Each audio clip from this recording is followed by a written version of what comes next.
কাণ্ডটাই না ঘটলো আজ সকাল থেকে। আমি শুধু মেজ বউয়ের কথা ভাবছি। মেয়ে মানুষ এত নির্মায়িক হতে পারলে সে বলছো আর কথা বলছো? কার নির্মায়িকতার কথা বলছো?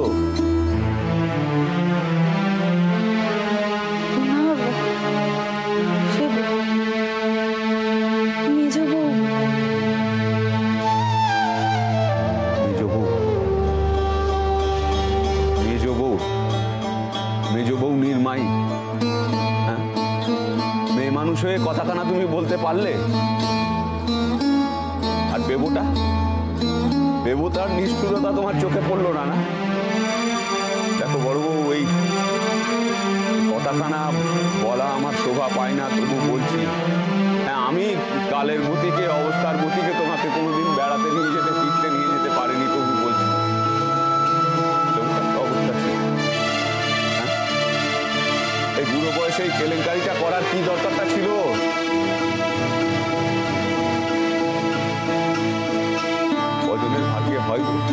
কজনের ভাগ্যে হয় এমন তীর্থযাত্রা, যেখানে বন্ধ করে নিজের স্বার্থে সারাটা জীবন মেজ বউকে আকাশ বাতাস দেখতে দিলি, খাঁচার মধ্যে পুরে রেখে দিলি। তোর লজ্জা লাগলো না? আরে তোর ধম্মে সইবে? হ্যাঁ, মেজ বউ চিরটা কালের আকাশ বাতাসের কাঙাল, তার সঙ্গে এমনটা তুই করতে পারলি? হ্যাঁ, তোর একবারও বাজলো না, বুকে বাজলো না? যা বড় বউ সব কথা ছেড়ে দিল। এগো হিন্দু ঘরের বউ, বদ্রীনারায়ণ যাচ্ছিল তীর্থযাত্রা করতে, সেইখানা তুই পণ্ড করে দিলি। এ ধম্মে সইবে তো? ছি ছি ছি ছি ছি। আর তুমি বড় বউ, আর তুমিও সবার মতো ওই মেজ বউকেই দুষছো? হ্যাঁ, মেজ বউকে দুষছো তুমি?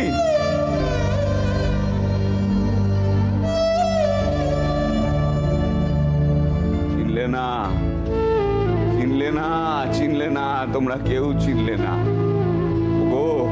ওগো মেজ বউ যে অন্য ধাতুতে গড়া, তাকে তোমরা এই জন্মে আর কেউ চিনলে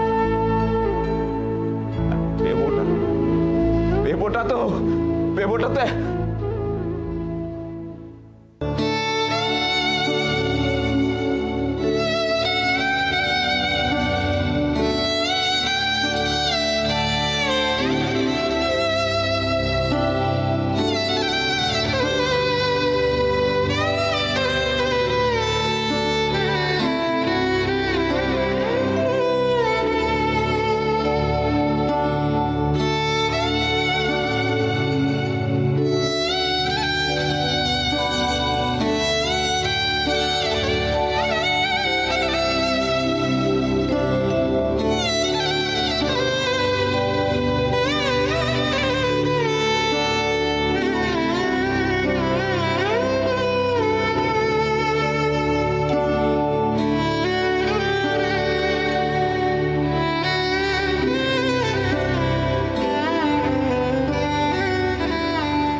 বরফে মোড়া পাহাড়,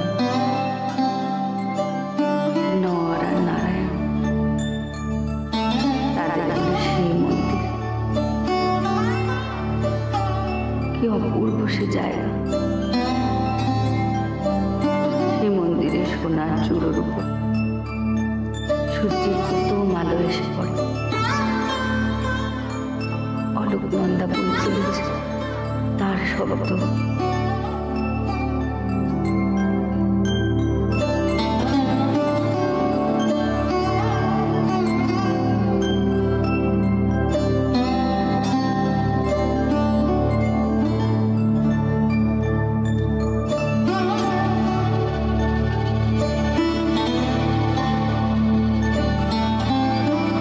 রেস্টুরেন্ট খেয়েছিল।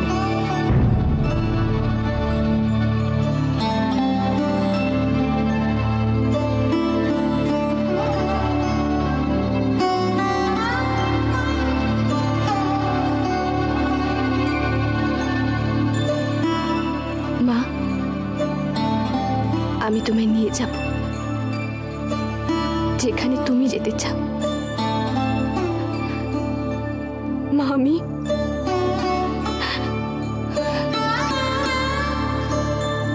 তোমায় খাঁচাটার বাইরে নিয়ে যাব। কাল ওই মেজদার ওখানে গেছিলাম। ও, তারা সব আছে কেমন এখন? দিব্যি আছে। আজ থেকে শুনলুম নাকি কাজেও যাবে। দিব্যি তো থাকবেই, কার্য উদ্ধার হয়ে গেছে, ভালোই থাকবে। আগো বর্দা, মেজদা কি সত্যি সত্যি কেলেঙ্কারিটা করেছিল? বিশ্বাস হয় না। আচ্ছা, বিশ্বাস না হওয়ার আছেটা কি? তোমার মেজদাটিকে তো তুমি আজ থেকে দেখছো না, চেনো না তাকে। আমি নিজের নাক কেটে অন্যের যাত্রা ভঙ্গ করার বুদ্ধিখানা কিন্তু জব্বর বের করেছিল মেজদা। সে তুমি যাই বলো না কেন। তোর কাছে ঠাট্টা মনে হচ্ছে তো? আমার তো লজ্জায় মাটিতে মিশে যেতে ইচ্ছা করছে। ঘর ভর্তি ছেলে মেয়ে বৌমারা, তাদের সবার সামনে কেমন মাথাটা হেঁট হলো বলতো? মেজ বউয়ের বা কি দরকার ছিল সবার সামনে কথাখানা বলার? মেজ বউ যা করেছে ঠিক করেছে, বেশ করেছে। চিরটাকাল এই এক ঘোড়ার রোগ, যেন ওর বউকে নিয়ে লোকে পালিয়ে যাচ্ছে। বাড়ি শুদ্ধ সবাই চিড়িয়াখানা যাবে, সবাই যাক, মেজ বউর যাওয়া চলবে। বেলুর মঠ যাবে, ওই দক্ষিণেশ্বর যাবে, মেজ বউয়ের যাওয়াটি চলবে। মেজ বউ কোথায় থাকবে? চিরকাল বাড়ির মধ্যে বন্ধ হয়ে পড়ে। আচ্ছা টেকা, এই ঘুরতে যাওয়ার সুযোগ তো সবার জীবনে বারবার আসে। মেজ বউয়ের এই সুযোগখানা পণ্ড করলে কে? দেবই তো করি। মেজ বউকে এভাবে কাঁদালে তো, আমি তোকে বলে রাখছি, দেখিস এ বউটাকেও একদিন কাঁদতে হবে। বেরোনোর সময় জিনিসপত্রগুলো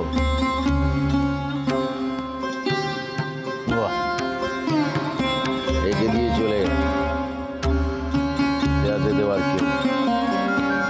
আর ঠিক আছে, মারলাম গোলাপ, আমি সকলটাও তো আমার উপর দিয়ে গেল। তারপর থেকে একবারে মুখে কুলু মেটে রয়েছে। 7টা দিন কোনো কথা নেই।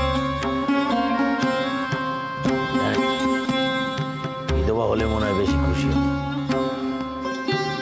আমার সত্যি সত্যি কলেরা হওয়ার কথা আছে। ভালো, ভালো করে তাই কর, চেনা হয়ে গেছে।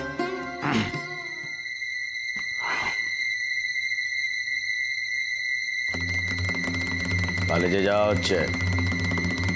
হ্যাঁ।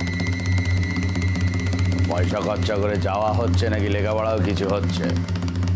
হচ্ছে। কেমন হচ্ছে? মোটামুটি। কেন মোটামুটি কেন? মাইনে খানা তো বেশ মোটা অঙ্কের, আর লেখাপড়াটা মোটামুটি কেন?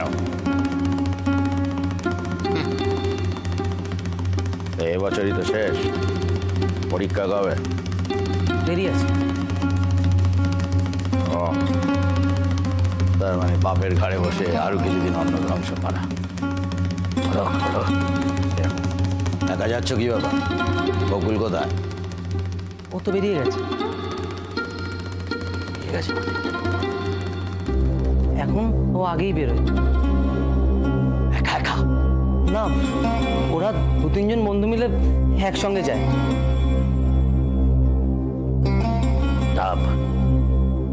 তুমি সঙ্গে করে নিয়ে যেতে পারো না? রাস্তাঘাটের অবস্থার কথা তুমি জানো না? নাকি বোনকে স্কুলের সামনে ছেড়ে দিতে তোমার মানে সে আদেও স্কুলে যায় না কোথায় যায় সে খবর কি রাখতে ইচ্ছা করে না? ওকে নজর রাখার কাজটা আমার দ্বারা হবে না। কেন হবে না? কেন? কারণ গোয়েন্দাগিরি করতে গোয়েন্দা লাগে, তাই। মা, আমি আসছি।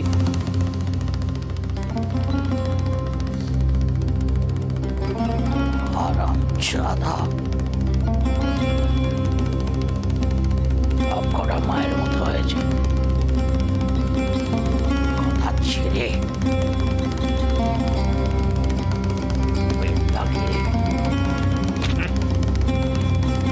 আছো, দরজাখানা দিয়ে দাও।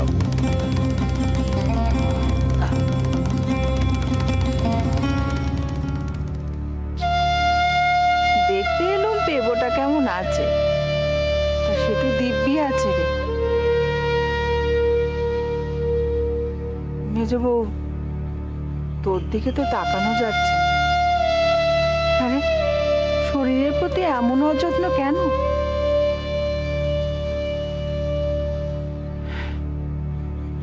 বুঝি না নাকি রে? সবই বুঝি। বড়দা তো সেদিন বললে পেবোটা চিরটা কাল যেমন চামার তেমন চামারই রয়ে গেল। অথচ মেজ বউ তুই এতকাল ধরে সংসার করলি, এটুকু বুঝলি নে?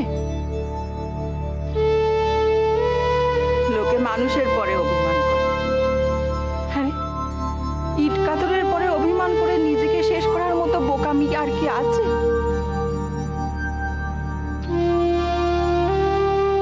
জানোই তো চিরকালের বোকা।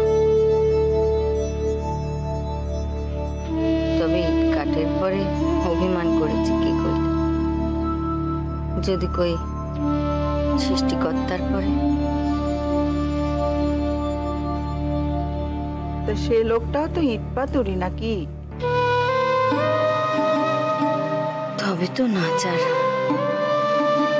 আরে মেজ বউ, বৌমারা বলছিল বড্ড অবহেলা করছিস শরীরের পরে। সে তারা মা বলে ব্যস্ত হয়, তাই এমন কথা। মরবার আগে কিছু একটা তো হবে। চুপ কর,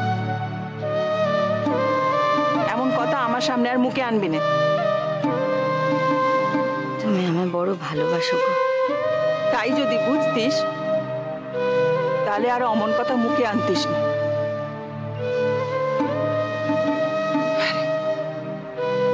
সে কালটার জন্য এত ছটপটানি কেন মেজ বউ? তাকে এত আগে এগিয়ে আনা মেজ বউ। ছেলেরা ওষুধপত্র দেয়, খাস না, সেবা যত্ন করে, নিস না কেন মেজ বউ? আরে আমি যতটা কাল এ সংসারে আছি, তুই আমার সঙ্গে ততটা কাল থাক মেজ বউ। আমার সামনে চলে যাওয়ার কথাটা আর বলিস। সে মানুষটা তো সুযোগ বুঝে আমাকে ফেলে চলে গেল।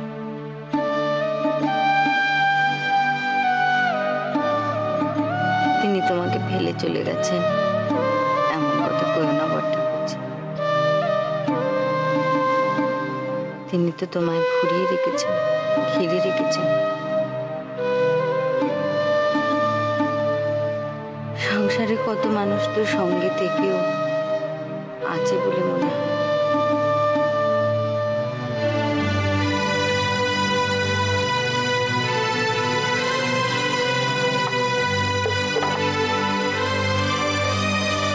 খাবারটা খেয়ে নিন।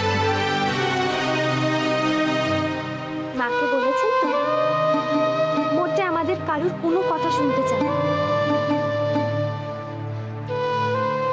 সে তো তখন থেকেই বকর বকর করে চলেছে, তবে কিনা সেই 9 বছর বয়স থেকে বক বক করেও শোধরাতে পারিনি।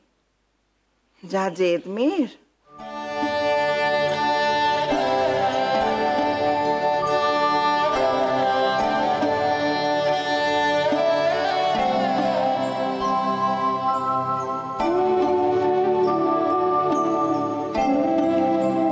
এই বউটা বড় অন্যরকম,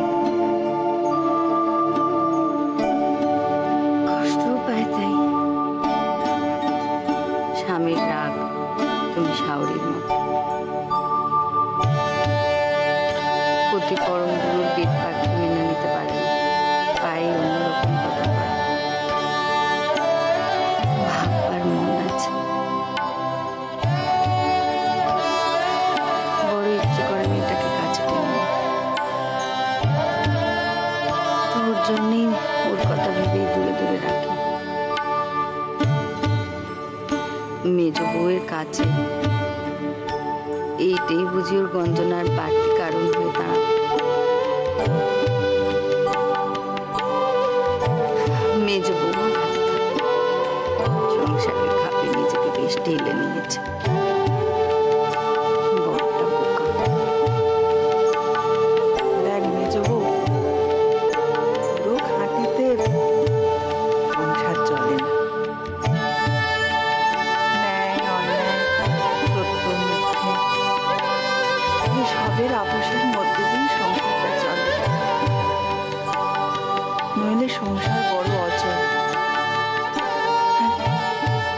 এই কথাটা এতদিনেও বুঝলে না।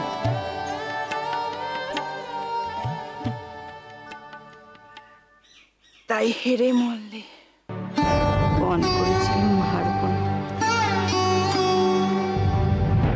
কিন্তু সৃষ্টিকর্তার যে আমার পরে ভারী আক্রোশ।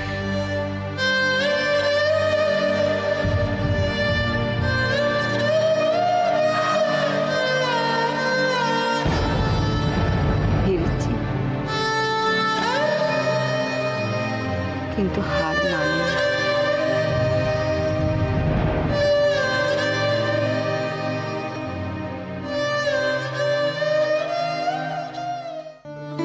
কিরে,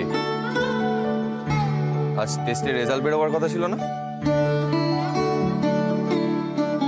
ভালো হয়নি?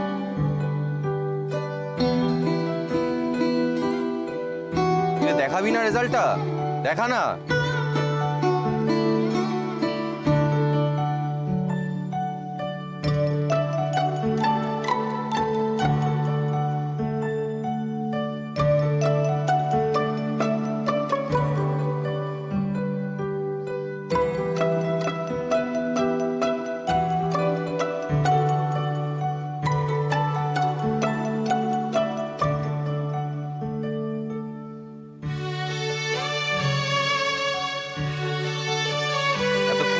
কি মারা হচ্ছিল আমার সঙ্গে, গুরুজনের সঙ্গে? এমন মারবো না একটা। খুব ইয়ে হয়েছে না রেজাল্ট ভালো? দাও।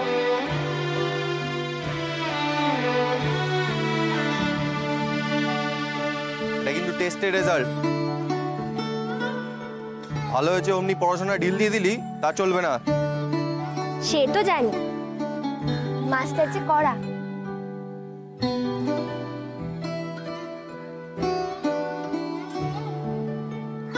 আর কিন্তু এমনি করে স্কুলে আসা নেই।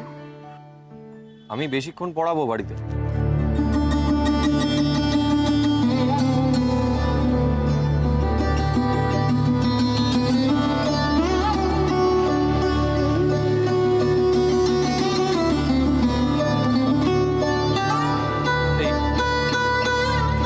বাদাম খাবি?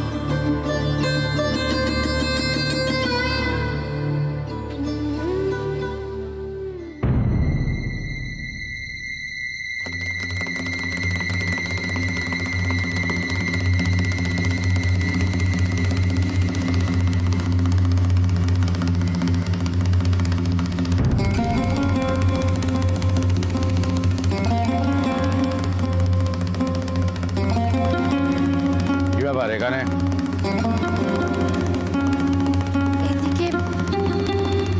এদিকে একজন থাকে, আমি রোজই এদিক দিয়ে ফিরি। এই সামনের গলি দিয়ে চলে যাই। স্কুল থেকে বেরিয়ে সকলকে বাড়ি বাড়ি ছেড়ে বাড়ি পৌঁছানোটা তোমার কাজ। দাঁড়িয়ে আছো কেন? চলো চলো।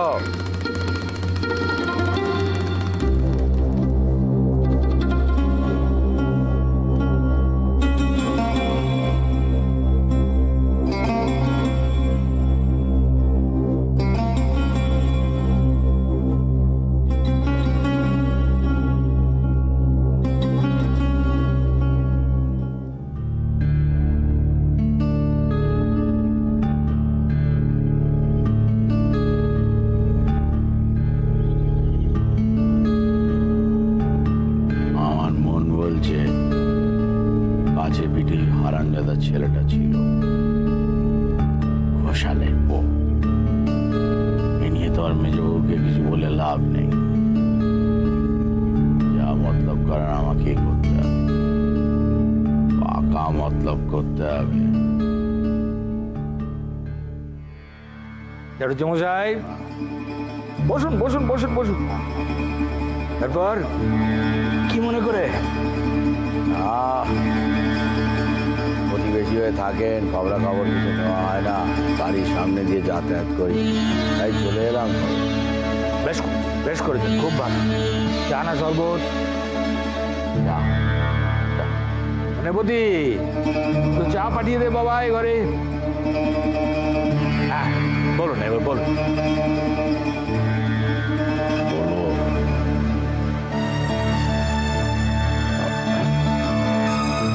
আর বলবো, আপনার কাজ কারবার সব কেমন চলছে? রাজারামনের কৃপায় যেমন তেমন চলছে। আমার তো আর আপনার মতো ভাগ্য নয় যে ছেলে বড় হয়ে কাজ কারবার দেখতে, সে সৌভাগ্য আমার না। আপনার ছেলেরাই বা কম, এক ছেলে ডাক্তার, এক ছেলে অত বড় চাকরি নিয়ে চলে গেল দিল্লি। ওটা বাড়ি আছে বলুন দেখি যেখানে বাপের 4টে ছেলেই এমন উপযুক্ত হয়? বাপের কাজে তো কেউ আসে, বাপের ব্যবসাটা একটু দেখে মানুষটাকে একটু দেয়, বয়স তো হচ্ছে, এ ব্যাপারে তো কেউ আসে। সেদিক দিয়ে আপনি সৌভাগ্য। নির্মল তো আপনার ব্যবসায় এখন থেকেই বেশ। হ্যাঁ, সে তো নিজে থেকেই ব্যবসার দায়িত্ব নিলে দেখুন, তা আমি আর মানা করিনি। ভালোই হলো, হিসেবপত্রগুলো আমাকে আর দেখতে হয় না। ভালো না, তা ও আবার এই অন্য কিছু করে না, রাস্তার বাচ্চাদের নিয়ে পড়ায়, তারপর আমার মেয়েকে পড়ায়, এরপরে সময় পায়। সময় তো দিব্যি করে নেয় দেখি। না না, এটা ঠিক নয়। দেখুন, ব্যবসার কাজ যখন তখন অন্য কিছু মাথার মধ্যে নেওয়ার উচিত নয়। আর তাছাড়া এই তো বয়স, আর এখনই তো ব্যবসার হাল ধরার সময়, তবেই না পরে গিয়ে উন্নতি হবে। ও আপনি বরঞ্চ ওকে বলে দেবেন যে ওই আমাকে আমার মেয়ে বকুলকে পড়িয়ে এখন সময় নষ্ট করতে হবে না। না না, এখন তো বয়সটা ভালো না, এই সময় ছেলে মেয়েদের একটু শক্ত হাতে ধরতে হয়। ওকে আপনি বারণ করে দিন যে বকুলকে আর পড়াতে দিতে হবে না। দেখুন, বকুলকে পড়ানোর কথা বকুলের মা ওকে বলেছিলেন, আমি বারণ করি কি করে? তাতে কি হয়েছে? আমি বলছি ওকে আর পড়াতে হবে না, আর ওর মাকে যেটা বলার সেটা আমি। চা এসে গেছে, নেন আসুন চলুন।